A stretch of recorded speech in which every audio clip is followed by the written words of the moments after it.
بسم الله الرحمن الرحيم. السلام عليكم ورحمة الله وبركاته. أيها الأحبة، اليوم الجمعة 17/5/1445 هجري، الموافق 1 ديسمبر 2023 ميلادي. وكانت خطبة الجمعة قبل قليل، وهي خطبة خاصة بمناسبة ديربي الليلة في الرياض، ذكرت فيها حديث أنس بن مالك رضي الله عنه في صحيح البخاري.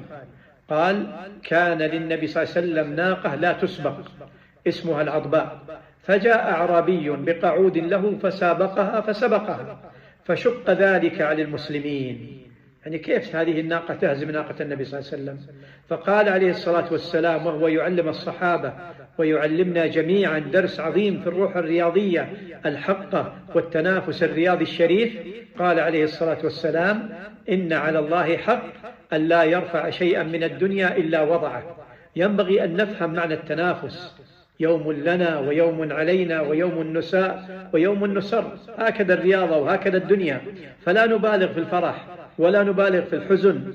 وعلينا أيضا أيها الأحبة أن نبتعد عن الجدل الذي يفرق القلوب ويوغر الصدور، كما قال النبي صلى الله عليه وسلم: أنا زعيم ببيت في ربض الجنة لمن ترك المراء وإن كان محقا. والمراء هو الجدال.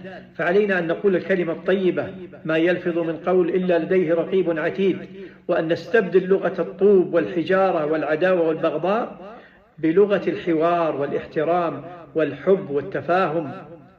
علينا أن نتواضع عند الفوز وأن نبتسم عند الهزيمة. هذه هي الروح الرياضية التي ينبغي أن نعلمها للعالم. نحن في بلد عظيم شعبا وحكومة، فينبغي اليوم أن ننقل صورة جميلة للعالم.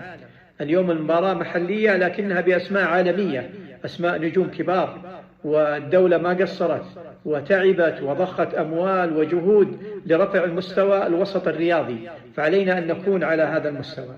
الله يوفق الجميع لما يحب ويرضى.